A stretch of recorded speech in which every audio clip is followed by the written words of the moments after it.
Hello, everyone. My name is Lux, and today I'm going to be reading "The Boy with the Rainbow Heart" and Greedy Green's Halloween.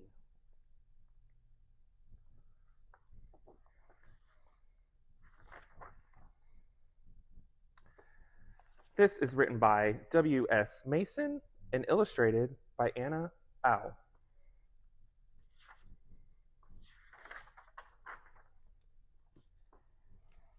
There once was a boy with a rainbow heart. His favorite season was fall. He loved leaves and trees and pumpkin seeds and scarecrows standing tall.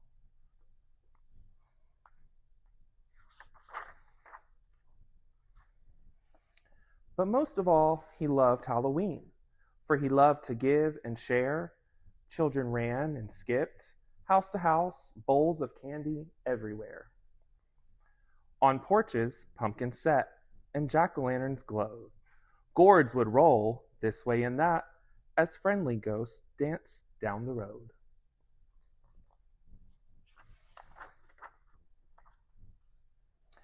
But just at dawn this Halloween, Greedy Green appeared.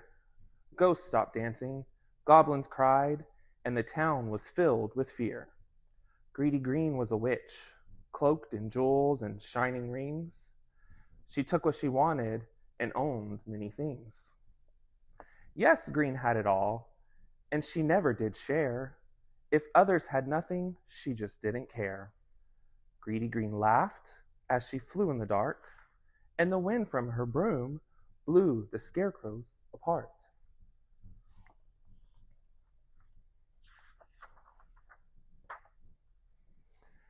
The townspeople hid until Green left the town, but when the ghosts gave the clear, there were no treats around. The children were sad, with tears on their face, no chocolate gizzards, no marshmallow laces. Seeing Shine's sadness made the boy feel blue. When his people felt sad, the boy felt sad too.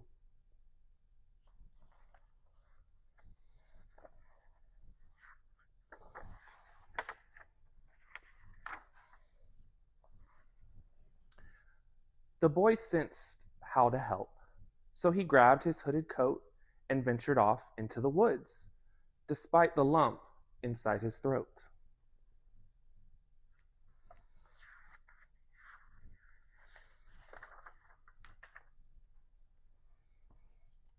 An eerie stream of colored fog drifted up a hillside lane. It led the boy to a towering house with shining gold window panes. It was the house of Greedy Green, who lived alone with 20 cats, and every year on Halloween, she stacked more gems upon her hat. The boys feared to ring the bell, shook his wobbly arms, but he found the strength inside himself, trusting Green would cause no harm. After 3 pounding knocks, Green appeared at the door as her shiny broomstick beamed off her floor.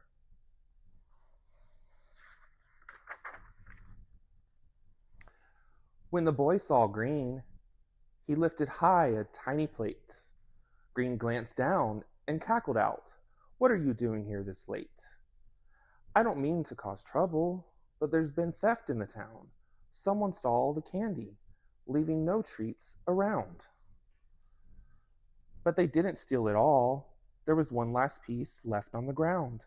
So I came here this Halloween to give you the last piece I found."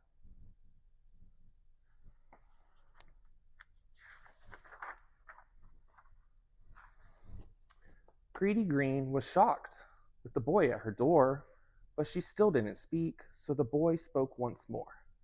"You see, the town is upset. Most children are crying. And if I said that I wasn't, well, then I'd be lying.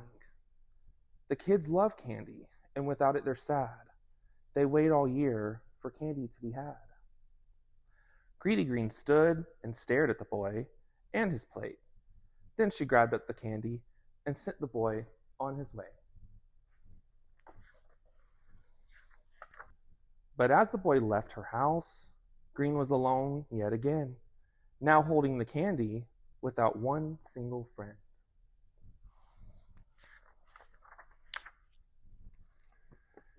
As the boy returned home from his trip afar, the townspeople gathered to hear what he'd say.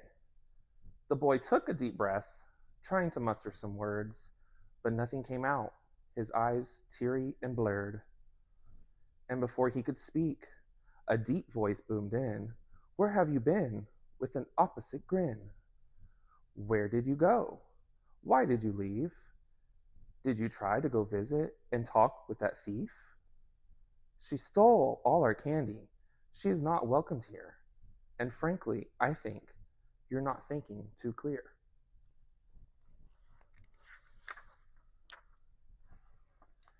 The boy replied softly as he sunk down his head, admitting his trip to the townspeople, and read, "It's true, you were right.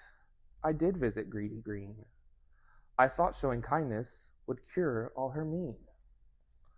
But just as he finished, a gust of wind blew down, as Big Red and the boy heard a distant high sound.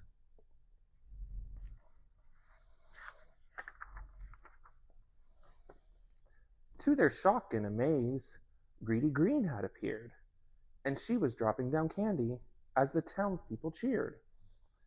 Greedy Green wasn't happy, but she still let it fall, the marshmallow laces, chocolate gizzards, and all. The boy and Big Red both stood up in amaze as Greedy Green's broom continued to blaze.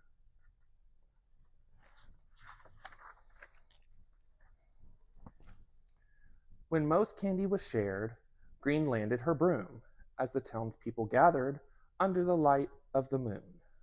"Look, stop your staring. I don't need any hugs. I'm not here for your love," as she let out a shrug. "Just take back your candy and I'll go on my way. I'm a witch and I get it, so I'll just fly away." "Please, Greedy Green, you don't need to go. Our candy is your candy," as Green's heart flashed aglow.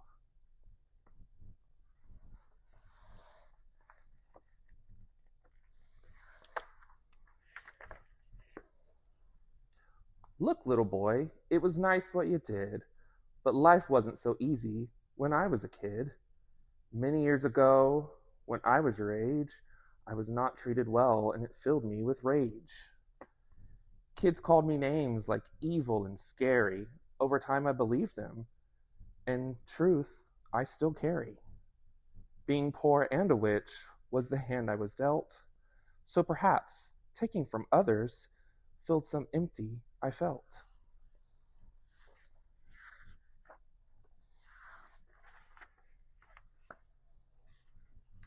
"I'm so sorry for what happened. You've been misunderstood.